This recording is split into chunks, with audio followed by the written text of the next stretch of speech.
a special edition of Tingle Co. We've got a very special guest as some of our interviews and sit-downs with the LSU football team continues on. As today our guest is Coen Echols, offensive lineman for LSU, redshirt freshman, joining us today. Coen, thank you for joining us. Yeah, I appreciate you making the time for us. I know you just got back in town, getting ready for fall camp. Appreciate you ironing out some time in your day for us. But we'll get it started with this. Just kind of the off season, your thoughts on for you, but as well as a team. Like, you know, we've seen on social media, like I was just telling you before we got on, it seems like from the videos, whether it's in the weight room or the mic'd ups, that it seems like a very close-knit group. What has been your takeaways from the off season overall? We're very close. Yeah. Like, Nush just took out the O-line 2 weeks ago. You know, we went to walk-ons. We had a great time. Everybody knows each other outside of the building, not just in the building, unlike last year.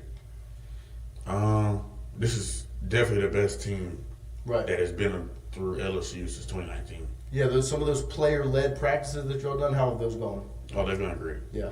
They're very intense and competitive, but that's awesome. And for you personally, what's the offseason been like for you, you know, whether it's in the weight room or kind of some of the things you've done individually, how have you felt like your offseason's going? I felt great. Yeah. Getting ready for the season and everything. I've gotten much stronger than last year. Awesome. A lot faster. There we go. Well, we're at 4.5, 4.6? I'd say about 4.3. There we go. Okay, there we go, yeah. But I do have a question for you. Obviously, you're on the team last year, and then you said this year it already feels different, like in terms of close-knit and being together and doing stuff outside of football, which I think is one of the biggest signs of like the team actually hangs out together when it's not just football practice. But why do you think that is? Like, what do you think changed from last year to this year? I think we had a lot of individuals on the team last year, and then, you know, in certain position groups, they didn't always open up to other, like, new people coming in. It was like cliquish? Yeah. But, like, this year, we got all the bad and all the individuals and everything. We just bonded as a team. Yeah, I mean, it seems like these guys that have come in, the transfer guys, on both sides of the ball have come in and really meshed well and kind of have fit right in, like not even a bump in the road. Like, have just really bonded with y'all. Well, what has that been like with some of the new guys joining the team? Oh, they brought a new energy. Yeah. they definitely brought a new energy. They excited all of us. I mean, when transfer come in, you know, they're usually nervous and, you know, it's a new environment, but they weren't nervous at all. They fit right in day one, and they just brought that juice. Yeah, well, because it feels like there's been some, you know, when you look at this team, has a bunch of different leaders. And there's guys that are leaders that, you know, it would be their first time suiting up, you know, whether it's Bauer Sharp, Monsieur Delane, Pyburn, Patrick Payne, like go down the list. A lot of guys that have come here and are ready to lead. And they're just meeting everybody for the first couple of months. What's it been like, some of those guys who stood out out of the new guys? Well, like you said, Bauer Sharp, Pyburn, you know, they have a lot of juice. Yeah, they have a different energy than we've had before. That's awesome. You know, they're special. Yeah, and then, you know, some of the transfers in your group, Josh Thompson, Braylon Moore, what's been some of your takeaways meeting them? Oh, they're very hardworking. Yeah. They're hilarious. They fit right into the O-line room. We hang out outside of football all the time. That's awesome. Whether it's getting food or going somewhere and doing something. Yeah, and for you, you know, your group, we were talking about it before, obviously there's a lot being said about the offensive line this offseason because, you know, from the fans' point of view, they've had 3 years of really the same five, all 3 years. And now it's going to be new faces, including yourself after, you know, you got a really good start to the offseason with the bowl game, having some new faces out there. Just kind of what's your expectation going into this year? What's the O-line room, the mindset that y'all have going into this season? I mean, obviously we're the underdog. Nobody believes in us.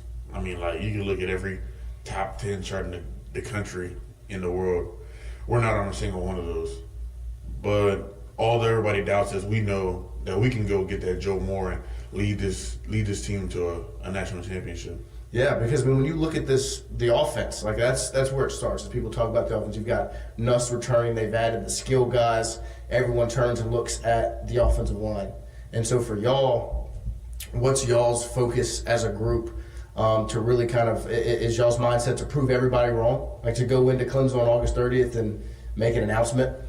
Oh, definitely make an announcement, but also just take care of our players behind us. You know, we know how special they are. I mean, we got the best quarterback in the country. Right. And then we have a great running back. He's arguably one of the best in the country as well. And then since we have a great receiving corner, a great tight end, it's just you have to defend those guys. Right. How much confidence does that give y'all when you know you have that much talent around you? Oh. How much confidence does that give you guys as a 5? Yeah. A lot. We know if we do our job, we're going all the way for sure. Yeah. Yeah, it's got to feel good. Like knowing if you take care of what you got to take care of, everything else will probably fall in line. Oh, definitely. Talk to me about Brad Davis. Obviously, you're not a Louisiana guy, so he went out of the state, went and got you, brought you here. What's your relationship like with your position coach? It's very tight. Yeah. I look at him as my dad down here. Yeah. We're very close. We talk all the time. I've shared a lot of personal stuff with him. He's gotten me through a lot of stuff. He's really just, I look up to him. Yeah. He's inspired me to do a lot of things. He's changed my life in many ways. That's awesome. What's he like off the field and then on the field? What's the two different dynamics, if they are different, with Brad Davis?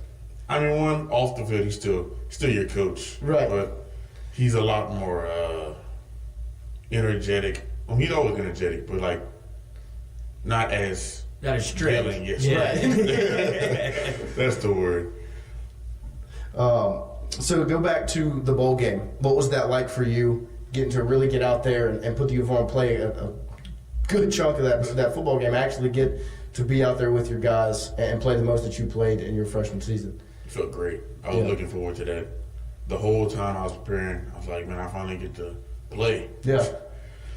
I was happy to showcase my talent. Yeah. You know, I think the film speaks for itself.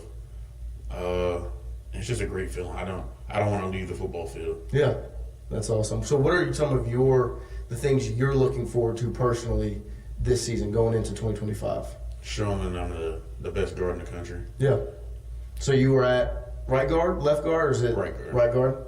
And is that somewhere you've played in high school that you've been comfortable with, or just kind of where you fit in now? Did you move up around? Did you play like left tackle in high school, then they moved you to center for your senior year? Is that right? Yeah. How did that happen? Like, how does that conversation go when you're left tackle, obviously All-American? Like, you want to pop down and play center? I wasn't happy. I was not happy. Me and my coach had plenty of arguments on the football field, and I stormed off a few times. But he explained to me why he wanted to do it, and it helped me out in the long run. Helped me get on a lot more people's boards, and eventually Coach Davis. Right. Yeah. Which was a good thing to get on his board, obviously, to be here. What were some of those reasons why your coach decided to shift you inside? Because a lot of times people will say, well, the best offensive lineman goes and plays left tackle. But for you to move down to center, what were some of the reasons he gave you for that? Well, he told me, he was like, one, all these colleges that are coming in, they keep asking me if you can play center. Right. He was like, I know you're smart enough to do it. He was like, a lot of these guys look up to you, and the center is the head of the O-line, really the head of the offense. Mm-hmm. And he was like, since you're a team captain, he was like, you're really our leader. Yeah. And he was like, a lot of these guys, they look up to you. He's like, you lead them already at left tackle. He's like, you do way better at center. He's like, and it helps out your recruitment. A lot of these schools want to see you play center, so like, we're doing it for you, not just for us. And so what were some of the things you learned playing center for that year that have kind of helped you moving forward now at LSU? I mean, learning to snap the football. Yeah, I was just about to say that. I mean, learning to snap the ball was very different. Communication. Yeah. Like at left tackle, you communicate, but You're not calling out. yeah, I'm not calling out the whole offense. Right. But I learned to be a leader as well. I will say I wasn't the best leader at tackle. I was just chilling. I was just, Do your job. You're on do my island job. there. Yeah. But once I became center and team captain, I had to take that leadership role. Yeah.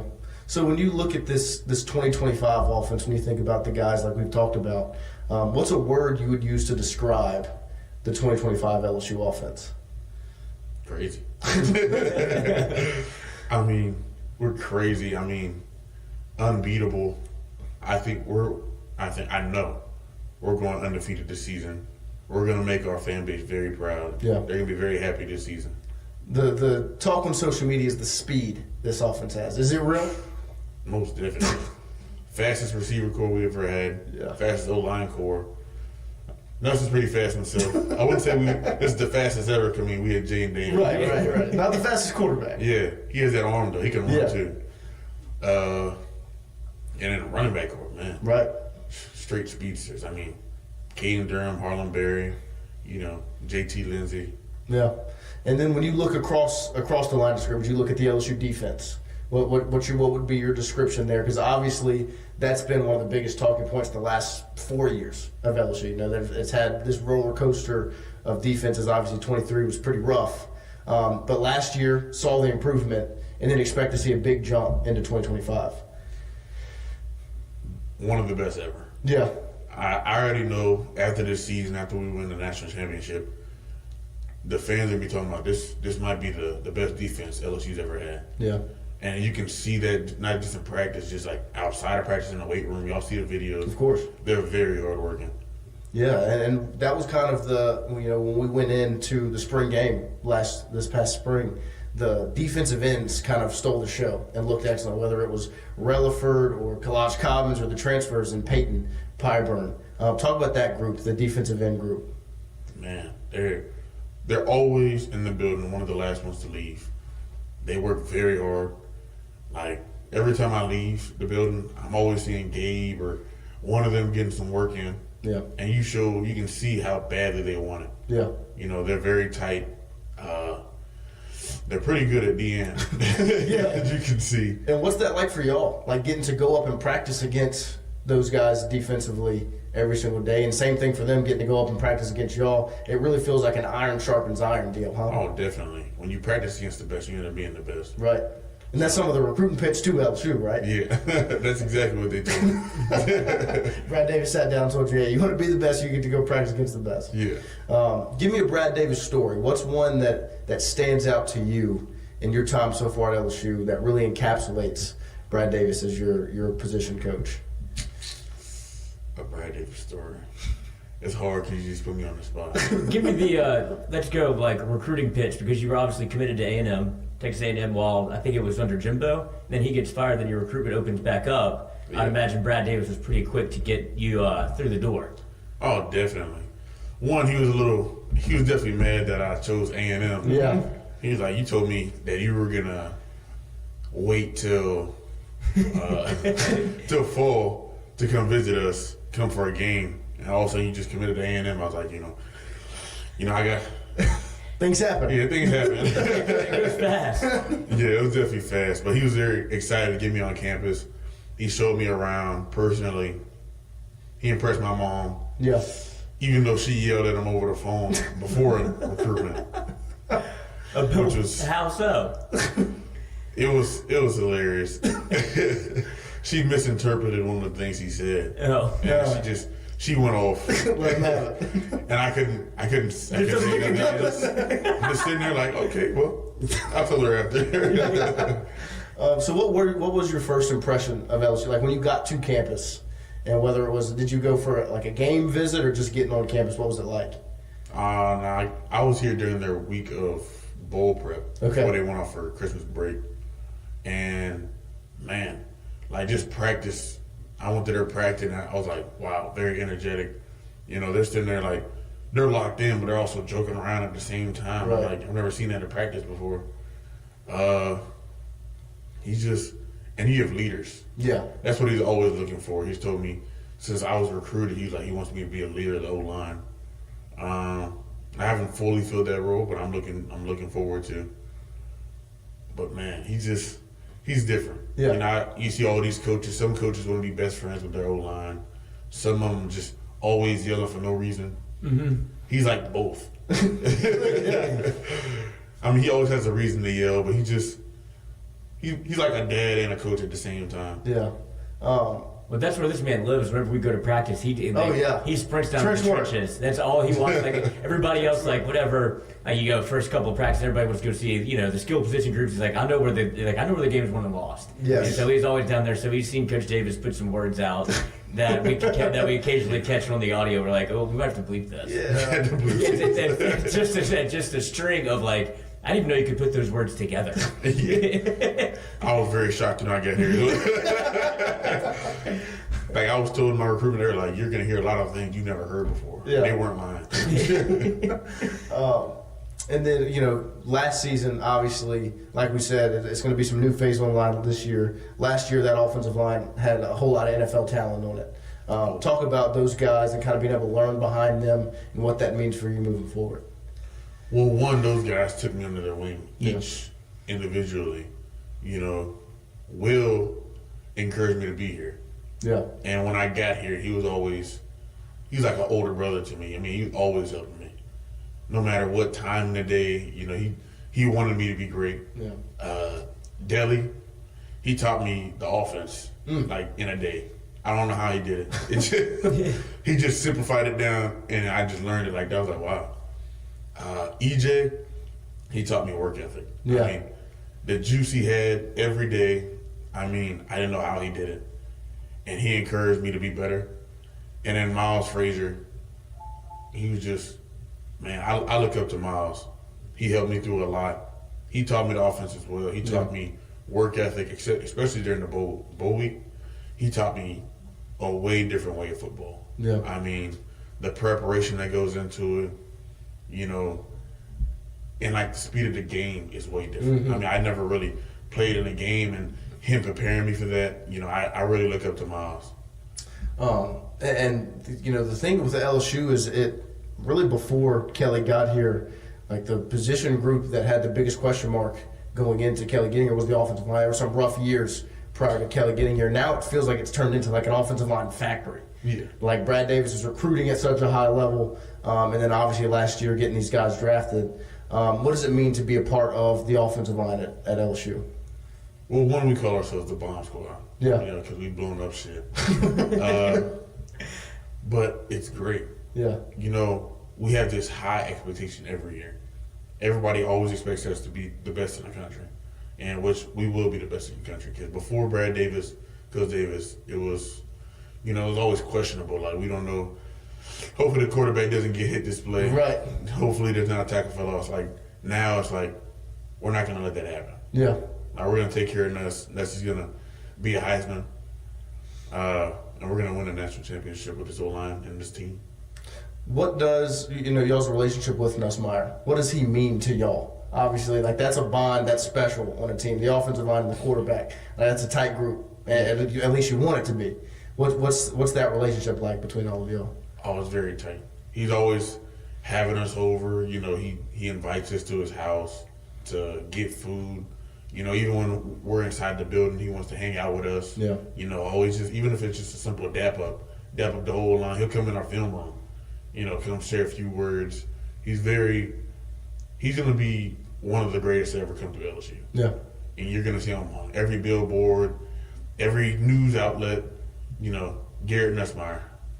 Yeah, and I was gonna say, go ahead. I would say, how have you seen him kind of like the changeover from Garrett Nussmeier last year? Obviously, first year starter. It's hard to kind of have that juice as a first year quarterback where you have to almost prove yourself as to why you're the leader aside from just playing quarterback. This year, it feels totally different in terms of very comfortable in his role as a leader. Like, have you seen him make that jump, or when did it happen during the season last year? It definitely happened during the season, but this past offseason, he's been our biggest leader for sure. Whether it's a speech after practice, he's always hyping us up when times get tough. OTAs. Nobody wants to do OTAs. No. It's exhausting. This is tired. Matthew just retired. I do this shit again. He's always helping us get through it. He's a big encouragement. Whether it's his words or he leads through his actions. He's a true leader. And then kind of looking forward to August 30th, Brian Kelly's in the media talking about that stress on 1-0. That's the head coach going out there and announcing that. What's that conversation like in the locker room between you and the other guys? we know we have to be 1-0. I mean, we haven't won the first game in, I think it's like 6 or 7 years. 2019. Yeah, 2019. And we know if we go 1-0 this year, when we go 1-0, that's going to be a great jump start to our season. Right. And our fans will be much happier than they've been in the past.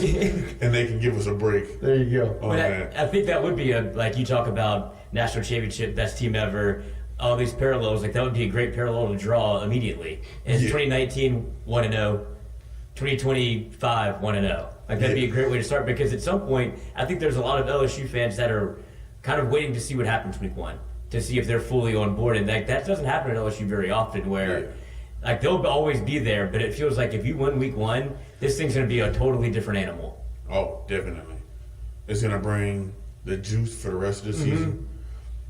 And other teams should be nervous. Once we go 1-0. Yeah. Because we're about to beat the shit out of it. Talk about Death Valley. You know, like your freshmen, obviously you go and visit, you hear about it. You hear about it Saturday night in Tiger Stadium, and then you get to go live it. You know, you get to be on the sideline and on the field.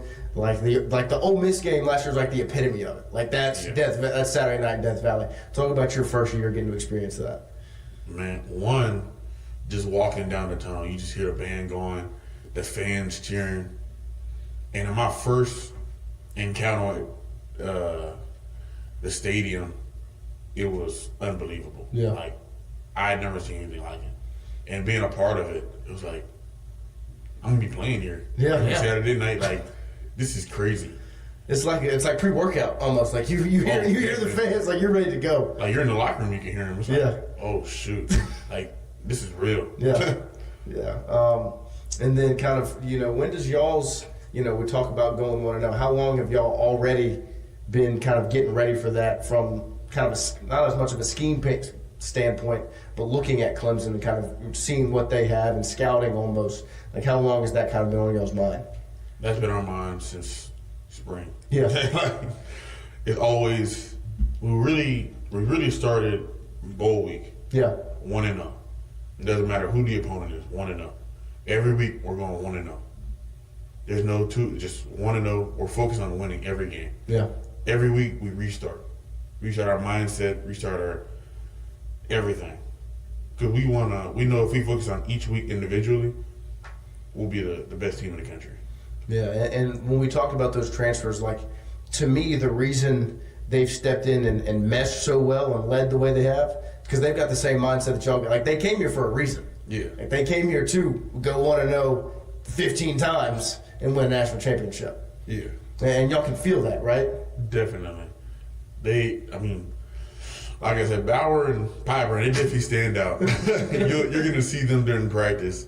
You know, they always bring that energy, that juice, no matter how tired they are. Yeah. They uplift us. They uplift this team, even the coaches. Yeah. Like, I mean, it's going to be hot out there. Oh, yeah. And I already know those are going to be the main two voices I'm going to hear every day. And kind of getting ready for fall camp, what's your, level of excitement, like level of readiness to get back on that field and get after it? Oh, I've been waiting all year for this. Like it's somebody. It's about to go down. Because we had Keelan Moses in the other day, and he was, you know, he got hurt finishing his high school career. It's been a while for him. He was like, I can't wait to get back on the field. He was like itching to hit somebody. Oh, definitely. I mean, when you're just sitting there doing everything in shirt and shorts, I mean, it's not the same. No. It's like putting those pads on and just hitting the fuck out of it. Especially your position. I mean, because that's every play. If you're not, if you're not. But we're excited to see y'all get back after it. Get back on the field. Get ready for fall. You're ramped up even more now. Oh, definitely. I mean, because when you have your own fan base talking about it constantly, talking about, you know, we haven't won the first game, which I understand we haven't won the first game in 6 years. 2019, but it just brings a drive to the team. You just want to go make your fan base happy, you know, make them proud. And then just, once you start off 1-0, you want to go 2-0 and 3-0. And you just want to keep that 0 losses. Right. Well, I mean, like we said, we're excited to see y'all get back after it. Excited to see you get back on the field this year. We appreciate you making some time for us. Oh, thank you for having me. We'll talk again soon. All right.